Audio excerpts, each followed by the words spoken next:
The National Educator.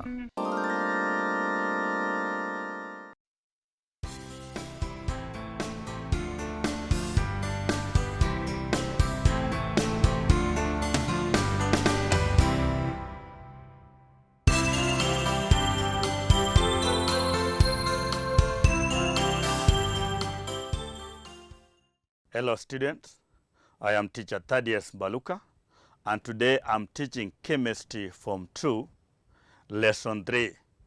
Our topic of interest today is structure of the atom and the periodic table. And our subtopic is writing chemical formula.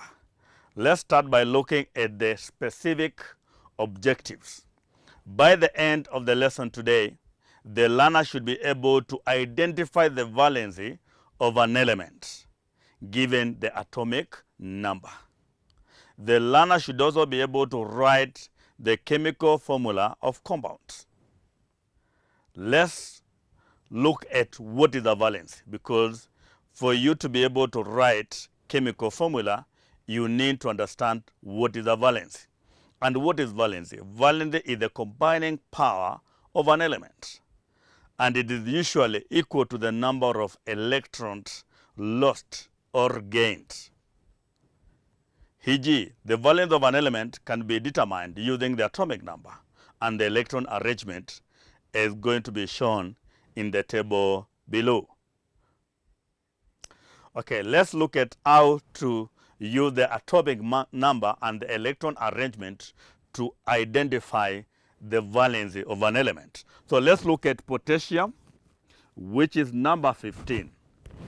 The configuration of potassium is 285.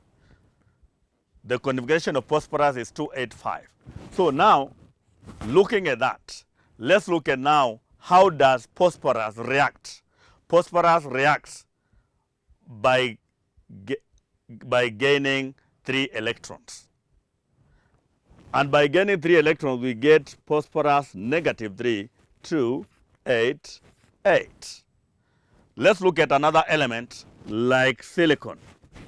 Silicon is number 15, which the configuration is 284.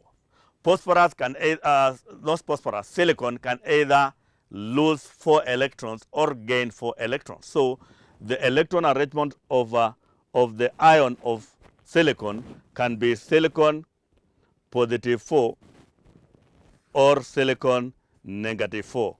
This will be 2, 8 or 2, 8, 8. And by that now, we'll also be able to conclude that now the valency of silicon is 4. We can also look at another element like potassium. Potassium is number 19. The configuration is 2, 8, 8, 1. So this one will either react by either losing 1 or gaining 7. And you get the configuration of potassium ion is 2, 8, 8. Because it has reacted, or rather it forms ions by losing 1 electron, it has valence 1. So now we can be able to look at how to get the valency from the table in the screen. Phosphorus react by gaining 3, so it has valency 3. Silicon can either lose 4 or gain 4, so it has valency 4.